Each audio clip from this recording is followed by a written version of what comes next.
What's going on, fellas? I've got a 2012 Jeep Liberty here. I'm going to use this car to show you how to change your brake light switch. I'm going to show you where the fuse for that switch is as well. And I'm also going to talk about troubleshooting the system and also a unique problem that can occur that will result in only your third brake light working. So to start with, let's head inside. Now the switch itself is located up under the dash. And the way it works is when you actually push on the brake pedal, the lever, that brake lever, I guess is what you call it, moves away from the switch. And that's how the switch detects when you're hitting the brakes. Now, in order to actually even see the switch, there's a cover here we can remove. I'll show you how to do that briefly. There's just two little plastic pieces here. You unscrew them. And sometimes the outer collar will rotate with the inner. And if that's the case, you'll just have to hold it in place. But you basically unscrew the center part of the pin out, and then you can yank it out like so. So I'll just pretend like I did that on both sides. So with this out, you can follow the brake lever up, and you can see the switch right there. And there you can see the little lever that comes out as you hit the brakes. There's an easier way to get to it. If you remove this piece, so you just open it and then you kind of lift the bottom away.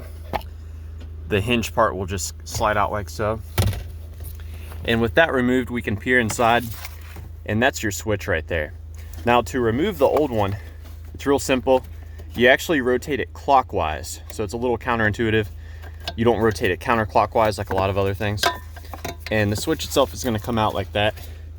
This connector, real common Jeep Chrysler connector, you have to push this plastic metal piece, little plastic retainer. It's got to come all the way out. And once this is all the way out, only then can you push on this little piece right there to get the connector released. So I'm going to put the phone down briefly so I can do that. So I was able to get this red retaining clip out a little more. And now with that clip out all the way, you can just push on this little lever right there, and the connector will just slide out like so. Now you'll note on the new part, there's probably a little slip of paper in the packaging. If you read it, it will tell you about the lever. There's a lever here. You don't rotate that until you get the new part installed. So when the new part comes in, this plunger should be all the way back. And you install it by clicking it into the bracket there. And only then do you hit the lever. It's a single-use lever for establishing the adjustment.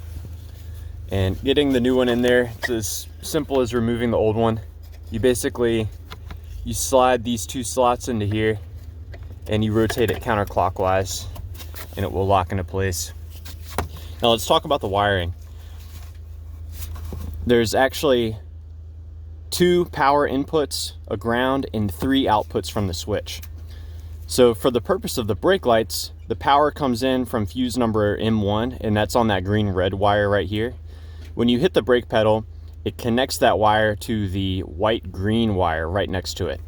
And you can actually connect these 2 wires manually together with a paper clip and see if your brake light comes on. You should see your brake lights come on if you do that, if everything else on the circuit's working properly.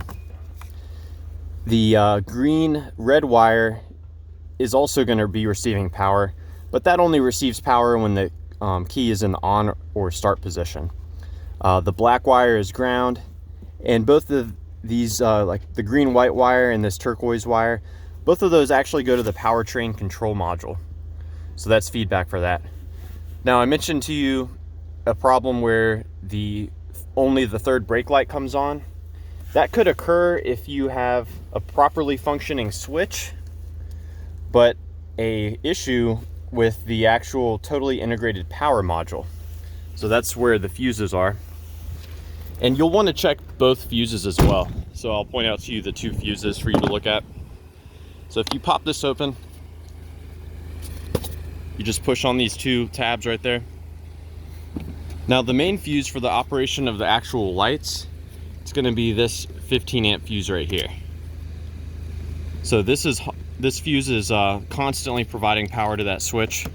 There is another 10 amp fuse that's more involved with sending an input to the computers, and that's going to be this one right there. So this only sends power to the switch when the key is in the on position. So yeah, those are the two fuses, and I've shown you how to replace that sensor. Let me go ahead and just show you how to put this piece back on. At the bottom here, you see the hinges are kind of open in that spot.